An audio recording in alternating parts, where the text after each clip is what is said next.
It's midnight, and I'm under the hood of my '98 Mustang when I hear my wife say the words that will change everything. I can't keep pretending David's clueless anymore, Mark. You make me feel alive. I freeze, wrench in hand, oil staining my fingers black.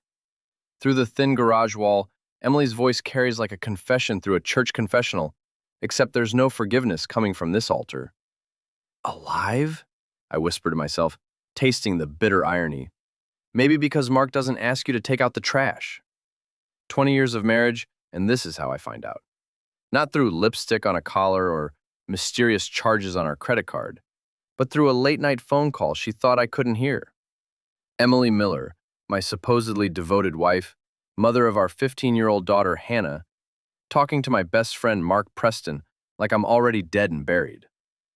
I set down the wrench carefully, my hands surprisingly steady.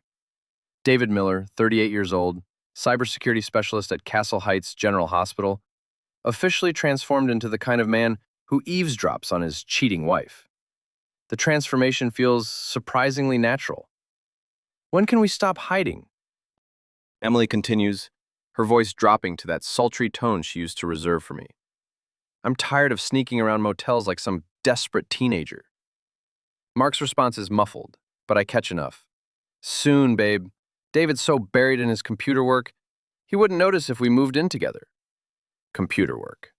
20 years of providing for this family, keeping the hospital's network secure from hackers and thieves, and I'm reduced to computer work. I almost laugh, but the sound catches in my throat like a bone. I slip out of the garage through the side door, circling around to peer through our kitchen window. Emily paces our marble-countered kitchen, the kitchen I paid for with my computer work, wearing the silk robe I bought her last Christmas. Her highlighted blonde hair catches the pendant lights as she gestures animatedly, completely absorbed in her betrayal. He's been working late every night this week, she says. Perfect cover for us to finally spend a whole evening together. I've booked us the penthouse suite at the Riverside Inn for Friday. Friday. That's tomorrow night. Or tonight, technically, since it's already past midnight. I back away from the window, my mind racing through possibilities like code running through a debugger. 20 years of marriage, and she's planning romantic getaways with my best friend while I'm 10 feet away, fixing the car she drives to meet him. My phone buzzes, a text from my brother Zach. Still up working on that piece of junk? Some of us have jobs that start before noon, you know. Zach runs a boxing gym downtown, the kind of place where men work out their frustrations with heavy bags instead of therapy sessions. Right now, that sounds perfect. I text back. Need to talk. Can you meet me at Murphy's bar? At midnight? What happened? Did Emily finally figure out you're too good for her? If only he knew how backwards he had it. 20 minutes later, I'm sitting across from Zach in a dimly lit booth at Murphy's, nursing a beer I don't want, while my brother studies my face with the intensity of a corner man looking for signs of damage. You look like someone ran over your dog, Zach says, signaling the bartender for another round. What's eating you? Emily's having an affair. Zach sets down his beer carefully. With who? Mark Preston. Your buddy Mark? Real estate Mark? The guy who comes to our barbecues and compliments Emily's potato salad. That's the one. Zach leans back, processing this information like he's planning a fight strategy. How'd you find out? I tell him about the phone call, about the hotel reservations, about 20 years of marriage dissolving in a midnight conversation I wasn't supposed to hear. So what's your move? Zach asks. I don't know yet. Well, I do, Zach's eyes narrow. Don't get mad, get even, then get mad. What's that supposed to mean? It means you're a smart guy, David. You know computers, you know people, and you know how to solve problems. Treat this like any other problem that needs solving. I stare into my beer, watching the foam dissolve. I can't just hack into their phones, Zach. That's illegal. Who said anything about hacking? I'm talking about being smart. Emily thinks you're clueless? Let her keep thinking that while you figure out your next move. The bartender, an older guy named Murphy who's been serving drinks in this neighborhood for 30 years, wipes down our table with a practiced motion. Excuse me for overhearing, Murphy says, but I've seen a lot of marriages come and go in this place. The ones who survive aren't the ones who forgive and forget. They're the ones who make sure they never get fooled twice. Zach raises his beer. To never getting fooled twice. I don't toast. Instead, I pull out my phone and open my banking app. Emily doesn't know I've been tracking our expenses through a program I wrote myself. Every purchase, every withdrawal, every credit card charge categorized and analyzed. The data tells a story she thought she was hiding. Charges at restaurants I've never been to, purchases at lingerie stores during her work meetings, cash withdrawals that don't match her explanations. It's all there, a digital trail of betrayal stretching back 6 months. Look at this, I show Zach the screen. She's been planning this for half a year. Zach studies the numbers. That's cold, brother, real cold. My phone buzzes with a text from Emily. Still working in the garage? Don't stay up too late, honey. I have an early meeting tomorrow. An early meeting, right. I text back, just finishing up. See you in the morning. But I won't see her in the morning. Not the way she expects. Because tomorrow, I start playing a different game entirely. I finish my beer and stand up. Thanks for listening, Zach. Where are you going? Home. I need to do some research. Research? Emily's not the only one who can keep secrets. I spend the next morning pretending to be the clueless husband Emily thinks she married. I make coffee, kiss her goodbye, and watch her drive away in the Mustang I fixed last night, probably heading straight to Mark's office for some pre-meeting coordination. At Castle Heights General, I settle into my cubicle in the IT department and open up my workstation. My official job involves monitoring network security, preventing data breaches, and maintaining the hospital's digital infrastructure. Unofficially, I'm about to become very good at digital investigation. I start with social media. Emily's Instagram account, which she thinks I never look at, tells an interesting story. Photos of her girls' nights out that I now recognize as cover stories. Pictures of restaurants and wine bars where she's been meeting comments from friends that suddenly make sense in context. Looking radiant lately, writes her friend Chloe Allen. New skincare routine? Something like that, Emily replied with a winking emoji. Chloe Allen. I remember her from Emily's work events, a sharp-dressed image consultant with calculating eyes and a smile that never quite reaches them. She's been Emily's closest friend since they started working together 2 years ago. Looking at their comment exchanges, I realize Chloe knows about the affair. She's been encouraging it. My desk phone rings. IT security, this is David. Hey, it's Dr. Martinez from Emergency. We're having trouble with the computer system in Trauma Bay 3. I grab my toolkit and head downstairs, grateful for the distraction. Hospital work keeps me grounded in reality. Real problems with real solutions, unlike the mess my marriage has become. In the trauma bay, I'm rewiring a network connection when my personal phone buzzes with a text from an unknown number. Your wife's at the Riverside Inn, room 412. Thought you should know. I stare at the message, my hands suddenly unsteady. Someone else knows about Emily and Mark. Someone who wants me to know too. I text back, who is this? No response. Dr. Martinez notices my distraction. Everything okay, David? Fine, I lie, finishing the connection with mechanical precision. Systems should be working now, but nothing's working. My marriage, my trust, my understanding of the last 20 years, all of it's broken, and I'm the only one who seems to know it. Back at my desk, I make a decision that will change everything. I create a new email account under a fake name and start documenting everything. Screenshots of Emily's social media posts, bank records showing suspicious charges, timestamps of her lies about where she's been. I'm not planning anything illegal. I'm just gathering evidence, like any good security specialist would do when investigating a breach. My brother Zach calls during lunch. How are you holding up? I'm fine. That's what you said when Dad died, and you weren't fine then either. This is different. Yeah, it's worse. At least Dad didn't choose to leave. I can't argue with that logic. Meet me at the gym after work, Zach says. You need to hit something, and I've got plenty of heavy bags that won't press charges. At 5 o'clock, I pack up my desk and head across town to Zach's gym. The place smells like sweat and determination, filled with the sounds of gloves hitting leather and men working through their problems the old-fashioned way. Zach wraps my hands with practiced efficiency. You ever wonder why I never got married? Because you're afraid of commitment? Because I'm afraid of lawyers. He tightens the wraps. But also because I've seen too many good men get destroyed by women who stopped loving them but never stopped spending their money. I throw my first punch at the heavy bag, feeling the impact travel up my arm. Emily's not like that. Emily's exactly like that. She just hit it better than most. Punch. She used to love me. Punch. Maybe she still does. Punch. People change. People don't change, Zach says, holding the bag steady. They just stop pretending to be someone they're not. I hit the bag harder, putting 20 years of frustration into each strike. So what do?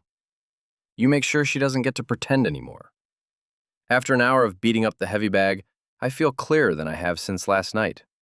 My hands are sore, my shoulders ache, but my mind is sharp. I drive home to find Emily in our kitchen, cooking dinner like she's auditioning for the role of faithful wife. She's wearing a new dress I don't recognize, and her hair is styled differently than it was this morning. How was work? She asks, not looking up from the stove. Busy, had to fix some network issues in the ER. That's nice, honey. She's not listening. She's going through the motions, playing the part of the devoted spouse while planning her next rendezvous with my best friend. How was your day? I ask. Oh, meetings, client calls, the usual. Any interesting projects coming up? Nothing too exciting. She finally looks at me, and I see something in her eyes I've never noticed before. Pity. She pity me. Actually, I might have to work late tomorrow night. Big presentation for a new client. Tomorrow night, the night she's planning to spend at the Riverside Inn with Mark. That's fine, I say. I'll probably work late too. Got some security updates to install on the hospital network. Emily smiles, relieved that her husband is so understanding, so trusting, so completely clueless about what she's really doing. We eat dinner in comfortable silence, both of us lost in our own thoughts. Hannah joins us briefly, grabbing a plate and disappearing back to her room to continue whatever drama is currently consuming her teenage social media world. After Emily goes to bed, I sit in my home office and continue my research. I found Mark's social media accounts, his business websites, his public records. Mark Preston, successful real estate developer, married to Linda Preston for 12 years, father of twin boys. Linda Preston. I study her Facebook photos, a pretty brunette who posts pictures of family vacations and school events, completely unaware that her husband is planning to leave her for my wife. I create another fake email account and send Linda a simple message. I think there's something you should know about your husband. Meet me at Murphy's Bar tomorrow at 8 p.m. if you want to learn the truth. I don't sign it. I don't explain. I just send it and wait. Then I do something that would have been unthinkable 24 hours ago. I call Mark. David, what's up, buddy? Hey, Mark, just wanted to see if you're free for lunch tomorrow. It's been too long since we caught up. Tomorrow? There's hesitation in his voice. Actually, I've got a pretty packed schedule. How about next week? Sure, no problem. Emily mentioned she's working late tomorrow night, so I thought maybe Linda would like to join us for dinner instead. The silence on the other end of the line stretches just long enough to confirm what I already know. Linda's got book club tomorrow night, Mark finally says. But let's definitely get together next week. Sounds good. Say hi to Linda for me. Will do. Take care, David. I hang up and smile for the first time in 2 days. Mark has no idea what's coming. Neither does Emily. They think they're so clever, so careful, so much smarter than the boring computer guy who pays the bills and fixes the cars. Tomorrow night, they're going to learn exactly how wrong they are. Friday crawls by like a software update on a dial-up connection. I spend the morning at the hospital running routine security scans while my mind races through the evening's possibilities. Emily texts me twice, once to remind me she'll be working late, and once to tell me not to wait up. Thanks for being so understanding, her second message reads. I know these late meetings are hard on the family. Hard on the family. If she only knew what was really hard on the family. At lunch, I drive to the Riverside Inn and park across the street. It's a upscale hotel that caters to business travelers and people having affairs. The kind of place that asks no questions and provides discreet service. I watch the entrance for 20 minutes, memorizing the layout, the staff patterns, the security cameras. A plan forms in my mind, elegant in its simplicity. Back at the hospital, I spend the afternoon preparing. I download a few specialized programs onto a portable drive. Nothing illegal, just tools that any security professional might use for network analysis. Then, I call in a favor from my friend Pete in the hospital's AV department. I need to borrow a camera, I tell him. Something small and wireless. What kind of project are you working on? Security audit. Need to test our surveillance blind spots. Pete hands me a device no bigger than a matchbox. This little beauty can stream HD video directly to your phone. Battery lasts 6 hours. Perfect. At 5 o'clock, I drive home to find Emily getting ready for her late meeting. She's wearing the black dress she bought for our anniversary last year, the one that makes her look 10 years younger and costs me a week's salary. You look beautiful, I tell her, and I mean it. Even knowing what she's planning, even feeling the betrayal like a physical weight in my chest, I can still see the woman I fell in love with 20 years ago. Thank you. She kisses my cheek, and I smell her perfume, the expensive stuff she saves for special occasions. I should be home by midnight. Drive safe. I watch her leave in the Mustang, then wait exactly 10 minutes before following. I know where she's going, but I want to see it happen. I want to watch my marriage end in real time. The Riverside Inn parking lot is busy for a Friday evening. I spot the Mustang parked near the back, next to Mark's silver BMW. They're not even trying to hide anymore. I park 3 rows away and call the hotel's front desk from my cell phone. Riverside Inn, this is Jessica. How can I help you? Hi, I'm supposed to meet my wife, Emily Miller, in your restaurant, but I'm running late. Can you tell me if she's checked in yet? Let me check. Yes, Mrs. Miller is here. She's in our penthouse suite with her party. Her party. That's one way to put it. Thank you, I'll be right there. I hang up and smile grimly. Room 412. Just like the anonymous text said yesterday. Time to pay them a visit. I take the elevator to the 4th floor, my heart pounding like I'm about to defuse a bomb. The hallway is empty, carpeted in deep red that muffles my footsteps. Room 412 is at the end, and I can hear voices inside. Emily's laugh, Mark's deeper rumble. I plant Pete's camera in the hallway smoke detector directly across from their door, angling it to capture anyone coming or going. Then I head back downstairs to the hotel bar to wait. Murphy's bar is only 5 minutes away. I arrive at exactly 8 o'clock to find a brunette woman sitting alone in a corner booth, checking her phone nervously. Linda Preston, Mark's wife, looking exactly like her Facebook photos, but tired around the edges. I approach her table. Linda? She looks up, confused. Do I know you? I'm David Miller, Emily's husband. The confusion in her eyes transforms into understanding, then fear. Oh God, it's true, isn't it? I sit down across from her. I'm afraid so. Linda covers her face with her hands. I knew something was wrong. Mark's been distant for months, working late, taking mysterious phone calls. But I kept telling myself I was being paranoid. You weren't paranoid. How long have you known? 2 days. She looks up, surprised. That's all?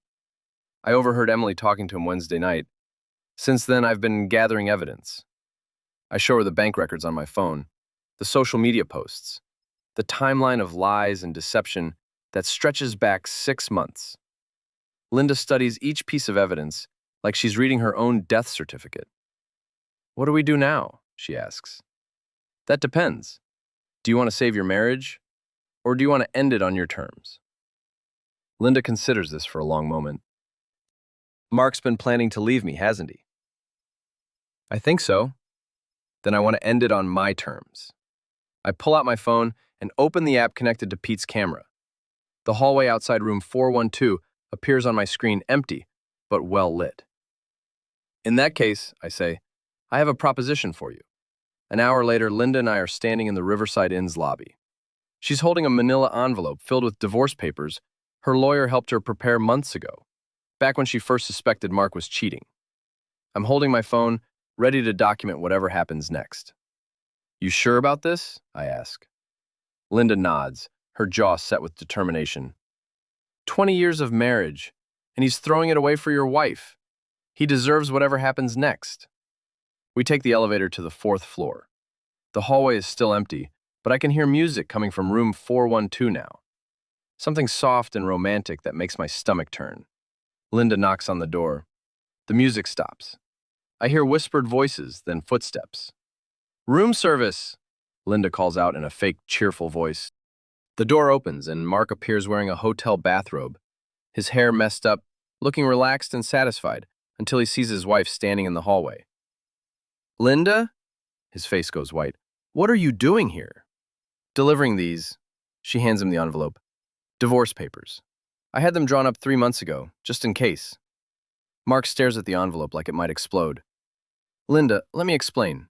Explain what? That you're cheating on me with Emily Miller? That you've been planning to leave me and the boys for months? That you think I'm stupid enough not to notice? Emily appears behind Mark, wrapped in a sheet, her hair disheveled. When she sees me standing next to Linda, her face crumbles. David, she whispers. Hello, Emily. Having a nice business meeting? This isn't what it looks like.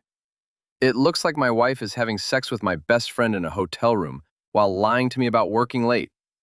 What am I missing? Linda steps forward. Mark, you have 24 hours to move out of our house. After that, I'm changing the locks and filing a restraining order. Linda, please, let's talk about this. We're done talking. We've been done talking for months, apparently. Mark looks at me desperately.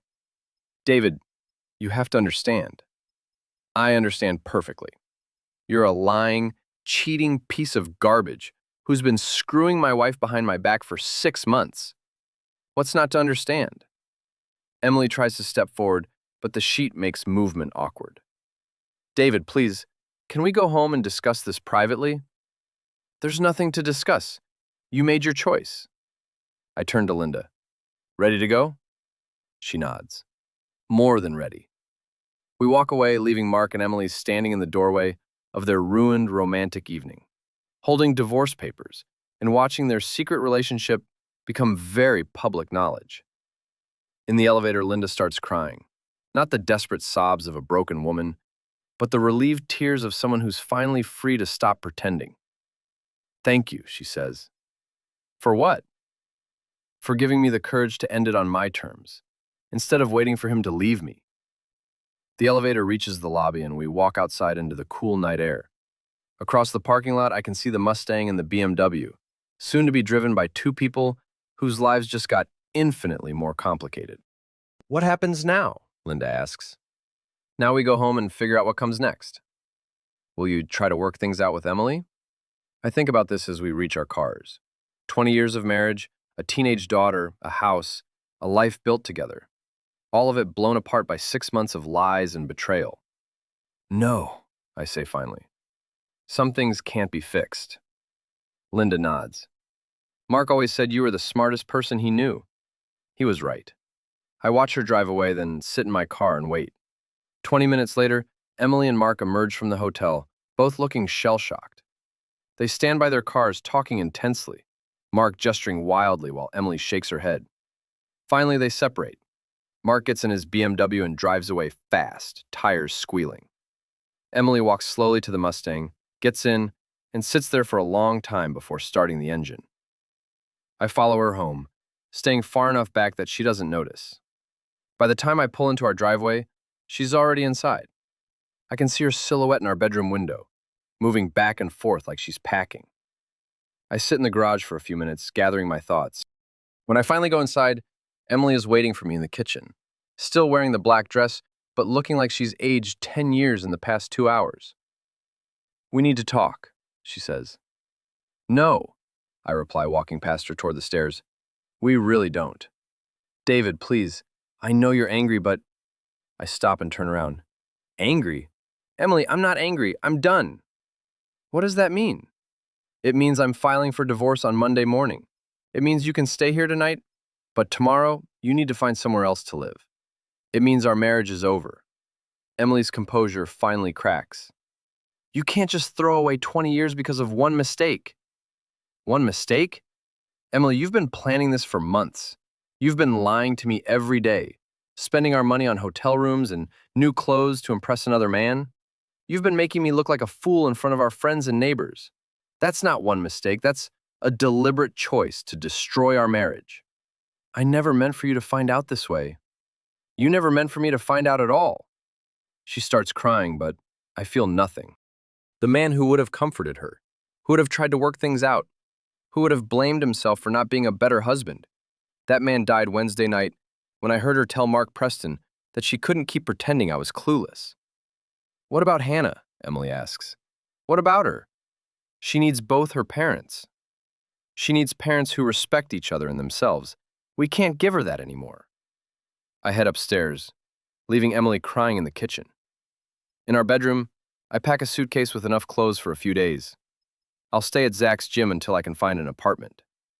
As I'm folding shirts, my phone buzzes with a text from an unknown number. Well played, but this isn't over. I stare at the message, wondering who sent it. Mark? Unlikely. He's probably too busy dealing with Linda's divorce papers. Emily? She's downstairs crying, not upstairs texting threats.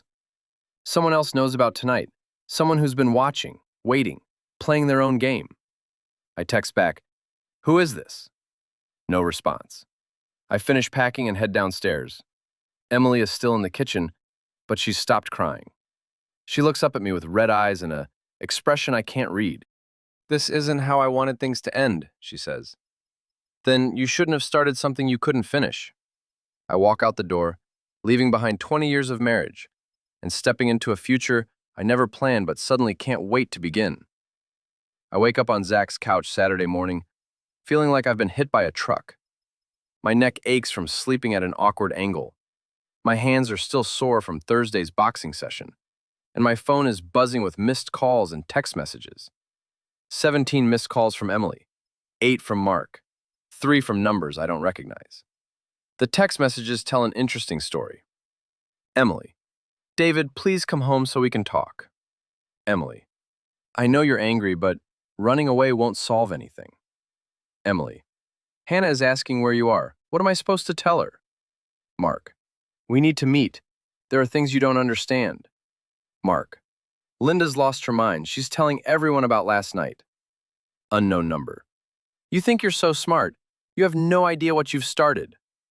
Unknown number, "Check your email." I sit up and open my laptop. In my inbox is a message from an anonymous account with the subject line, "The truth about your wife." The email contains a dozen photos I've never seen before. Emily and Mark at restaurants, walking into hotels, kissing in parking lots. The photos span months, maybe longer, and they're taken from angles that suggest professional surveillance. At the bottom of the email is a single line. "Your wife isn't the only one who's been keeping secrets. Meet me at Murphy's Bar at noon if you want to know who's really been pulling the strings." Zach emerges from his bedroom wearing boxing shorts and a tank top, looking like he's ready to spar with the world. "You look like hell," he says. "Feel worse. Coffee's in the kitchen, and there's a woman outside asking for you." I look out the window and see Emily's car parked on the street. She's sitting behind the wheel, staring at the gym entrance, like she's gathering courage for a fight she knows she can't win. "How long has she been there?" "About an hour. I told her you were sleeping, but she said she'd wait." I pour coffee and consider my options.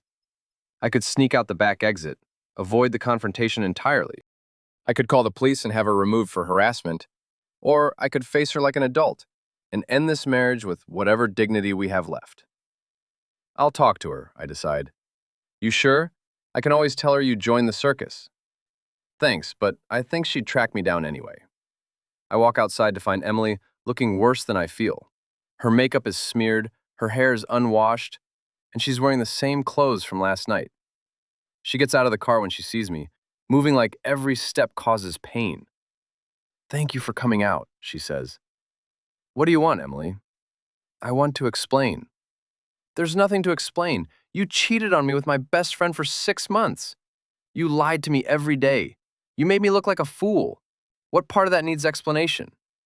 "The part where it wasn't supposed to happen." I almost laugh.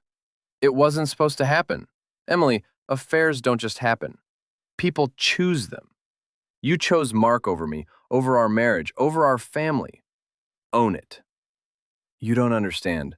Mark pursued me for months. He said his marriage was over, that Linda was cold and distant, that they were already planning to divorce. And you believed him? I wanted to believe him, because it made it easier to justify cheating on your husband. Emily's composure cracks again. Because I was lonely. You work 60 hours a week. You come home exhausted. You spend your evenings fixing cars or playing on your computer. When was the last time you took me out to dinner? When was the last time you told me I was beautiful?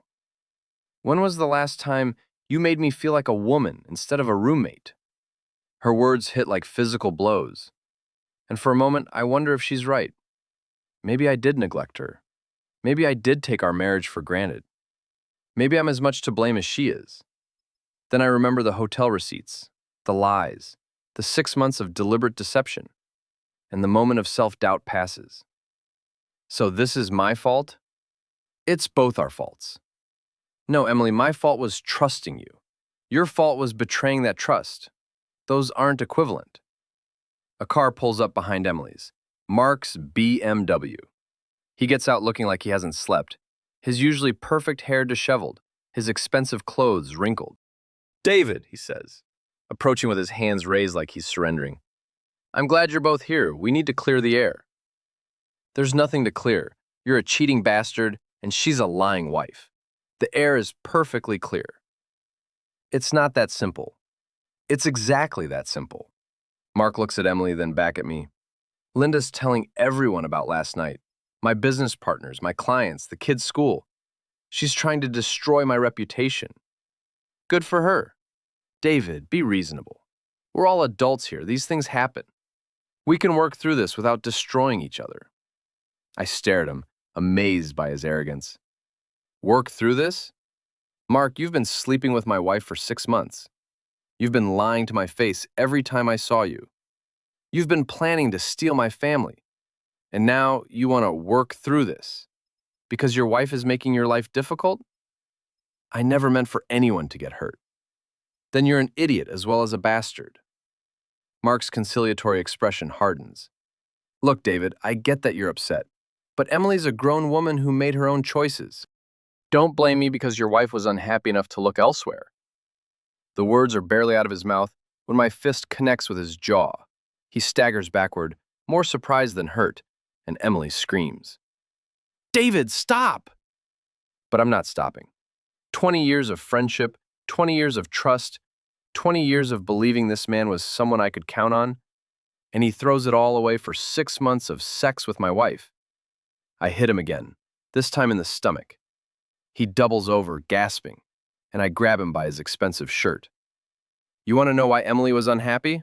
I snarl. Because she's a selfish, shallow woman who thinks she deserves better than the man who's been supporting her for 20 years. And you're a pathetic, middle-aged man having a midlife crisis who thought he could upgrade to a newer model without consequences. I shove Mark away from me. He stumbles but stays on his feet, holding his stomach and glaring at me with pure hatred. You're going to regret this, David. The only thing I regret is not seeing what kind of people you really are sooner. Mark gets back in his BMW and drives away, tires squealing. Emily stands by her car crying again, but I'm done feeling sorry for her. Go home, Emily. Pack your things and find somewhere else to live. David, please. We're done talking. I walk back into the gym, leaving her standing in the parking lot. Through the window, I watch her sit in her car for another 10 minutes before finally driving away. Zach appears beside me. Feel better? Actually, yeah. Good, because you've got another visitor. I turn to see a woman walking through the gym's front door. Mid-30s, professionally dressed, with calculating eyes and a smile that doesn't reach them. It takes me a moment to recognize her. Chloe Allen, she says, extending a manicured hand. Emily's friend from work. I think we need to talk. I don't shake her hand. About what? About who's really been orchestrating this whole situation. She reaches into her purse and pulls out a tablet, swiping to a photo that makes my blood freeze. It's me, standing outside the Riverside Inn last night, clearly visible in the hotel's security lighting. You've been very busy, David. Very clever, but not quite as clever as you think. I study her face, looking for tells, for signs of deception or manipulation. What I see is intelligence, calculation, and something that looks like satisfaction. What do you want? I want to make you a deal. I'm listening. Chloe glances around the gym, taking in the heavy bags, the boxing ring, the men working out with focused intensity. Not here. Too many years. Meet me at Murphy's bar in an hour. Come alone. She turns to leave, then stops and looks back at me. Oh, and David, you might want to check your wife's phone records before you meet me. I think you'll find them very interesting. She walks out, leaving me standing in the middle of my brother's gym with more questions than answers, and the growing certainty that the game I thought I was playing is much more complicated than I realized. Murphy's bar is nearly empty when I arrive at 1 o'clock. Chloe Allen sits in the same booth where I met Linda Preston last night, but her posture is completely different. Relaxed, confident, like she's holding all the cards and knows it. I slide into the seat across from her, my phone in my hand displaying Emily's call records from the past 6 months. The data tells a story I'm still trying to understand. You've been calling my wife, I say without preamble, among other things. Explain.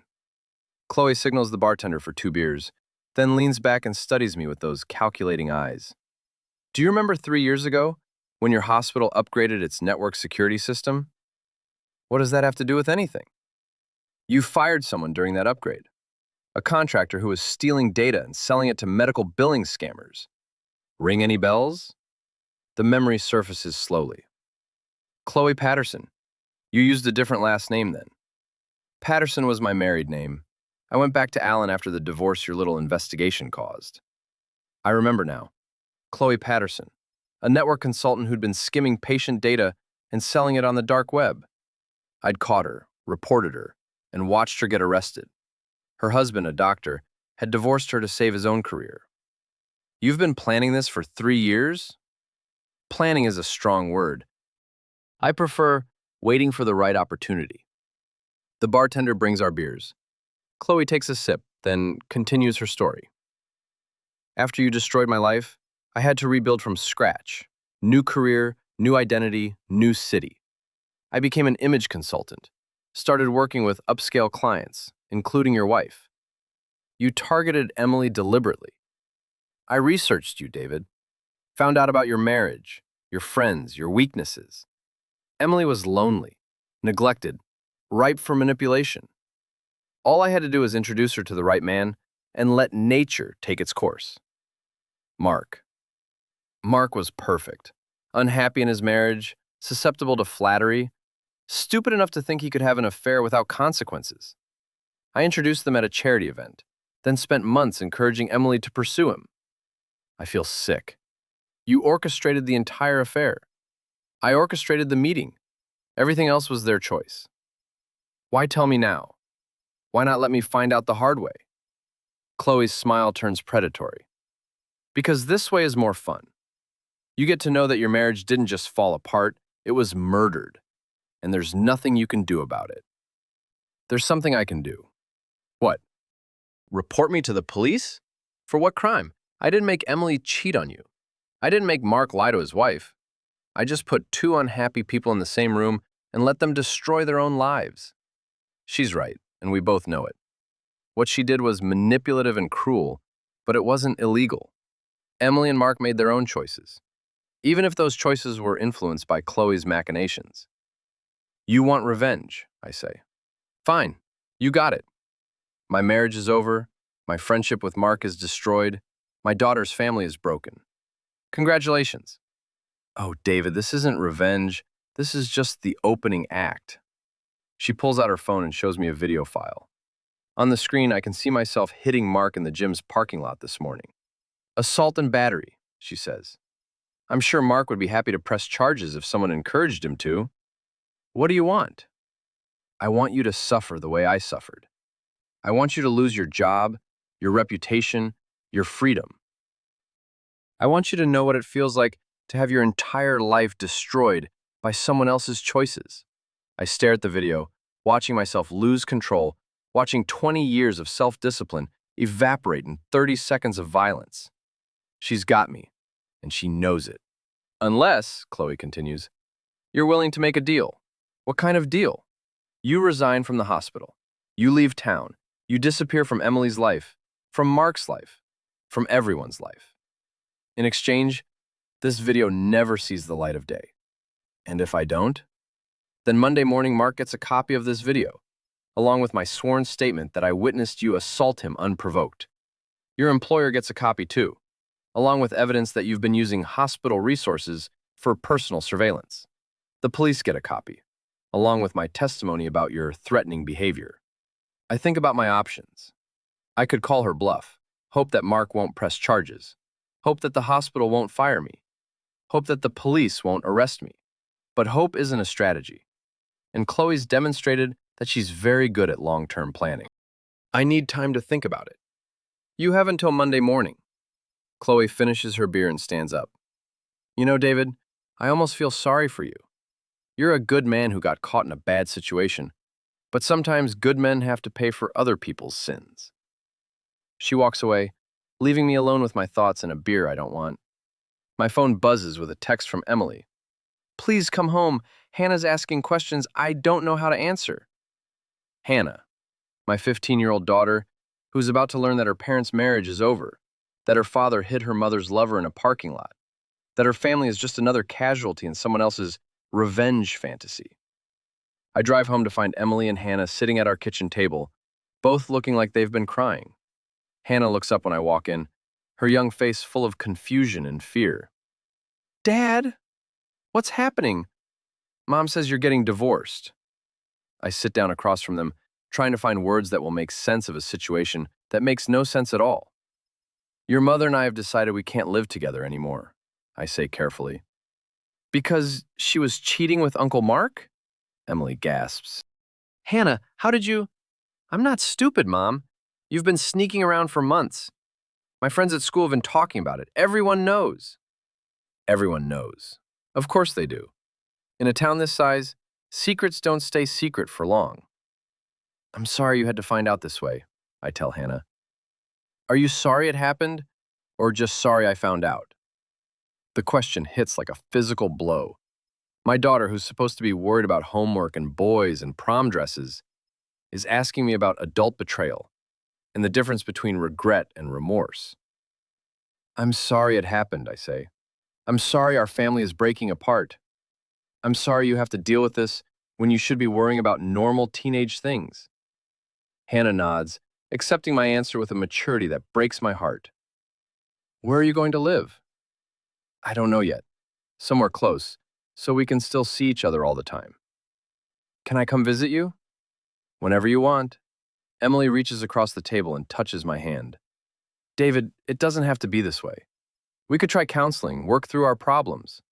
I pull my hand away. Emily, there's something you need to know. I tell them about Chloe. About the 3-year plan for revenge. About the manipulation and orchestration that led to the affair. I watch Emily's face change as she realizes she's been played. That her feelings for Mark were cultivated and encouraged by someone who wanted to destroy our marriage. She planned all of this? Emily whispers. She created the opportunity. You and Mark did the rest. But if she manipulated me, if she made me think I was unhappy when I wasn't, Emily, stop. Chloe didn't make you cheat. She just made it easier. The choice was still yours. Hannah looks back and forth between us, trying to process information that most adults would struggle to understand. So Mom cheated because some lady at work told her to? It's more complicated than that, honey. No, it's not, Hannah says with the brutal honesty of adolescence. Mom chose to cheat, and now our family is broken. Everything else is just excuses. Out of the mouths of babes. My phone rings. Zach's name appears on the screen. You need to get down here, he says without preamble. Now. What's wrong? Just get down here. I drive back to the gym to find 3 police cars in the parking lot and Zach talking to a uniformed officer. When he sees me, he walks over with an expression I've never seen before. Part anger part admiration. Mark Preston filed assault charges against you, he says. I figured he might. That's not the interesting part. The interesting part is what happened after he filed the charges. Zach leads me to his office and opens his laptop. On the screen is a local news website with a headline that makes me smile for the first time in days. Local real estate developer arrested in insurance fraud scheme. Turns out someone sent the FBI a very detailed file about Mark's business practices, Zach explains. Inflated property values, kickbacks to appraisers, fraudulent insurance claims. They arrested him about an hour ago. I scroll through the article, reading about Mark's alleged crimes, his arrest, the seizure of his assets. At the bottom is a quote from FBI agent Sarah Chen. We received an anonymous tip containing extensive documentation of Mr. Preston's fraudulent activities.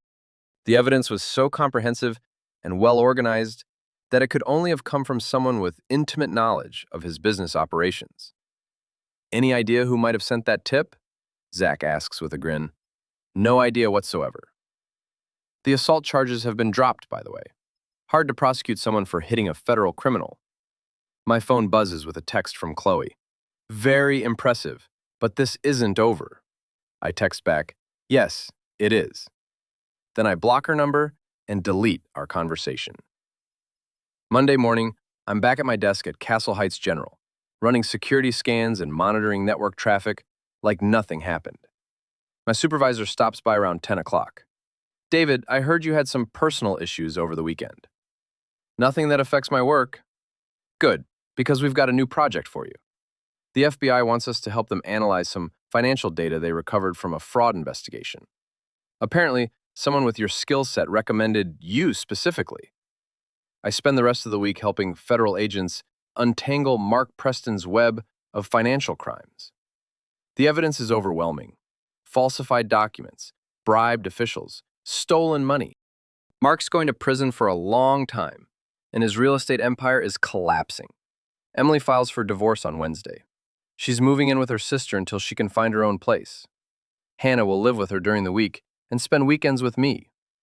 Friday evening, I'm having dinner with Hannah at a restaurant near my new apartment when she asks the question I've been dreading. Do you hate Mom? I consider my answer carefully. No, I don't hate her. Are you angry with her? I was. I'm not anymore. Why not? Because anger is exhausting, and I'd rather spend my energy on better things. Like what? Like being your dad. Like doing my job. Like figuring out what comes next. Hannah nods, satisfied with my answer. What does come next? I don't know yet. But whatever it is, we'll figure it out together. 2 months later, I get a call from Linda Preston. Mark's been sentenced to 8 years in federal prison. His assets have been seized to pay restitution to his victims. Linda's divorce is final, and she's moving back to her hometown with the twins. I wanted to thank you, she says. For what? For showing me that sometimes the best revenge is just letting people destroy themselves. Is that what we did? Isn't it? I think about this after we hang up. Mark destroyed his own life with his greed and stupidity. Emily destroyed our marriage with her selfishness and lies. Chloe destroyed her own revenge plot with her arrogance and overconfidence. All I did was refuse to be a victim. 6 months after that night at the Riverside Inn, I'm coaching Hannah's robotics team at her high school. She's brilliant with computers, just like her old man. And she's teaching her teammates how to write code that will give their robot an advantage in the regional competition. Dad, she says during a break in practice, I'm proud of you. For what? For not letting them break you. I look at my daughter, smart, strong, resilient, everything I hope she'll always be, and realize that Chloe Allen was wrong about one thing. This story isn't about revenge. It's about survival. And sometimes, survival is the best revenge of all. Emily texts me occasionally, usually about Hannah's school events or medical appointments. She's working as a waitress now, living in a small apartment, dating a divorced accountant who seems nice enough. She seems happy, or at least content, which is more than I expected.